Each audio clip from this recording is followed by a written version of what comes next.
kii di Adama Correa ñu gën koo xam ci Ada Fass nekk écurie Fass Benno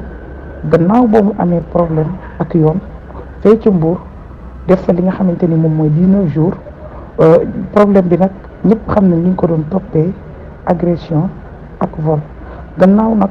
ba ñu defee li nga xamante ni moom mooy premier procès bi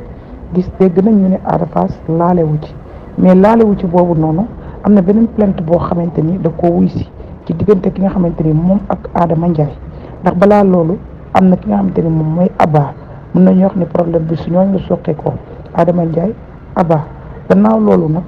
procès bi dañ koo dàkkoon bañ ko indee mu nekk tey ci la 30 fay sa Mbour Ada Fass yoon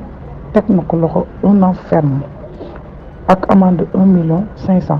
Ada Fass ñëpp xamante xarañteem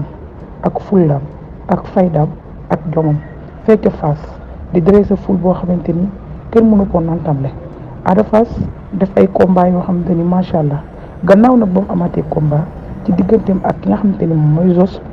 waaye jàmbaar production tëgg loolu noonu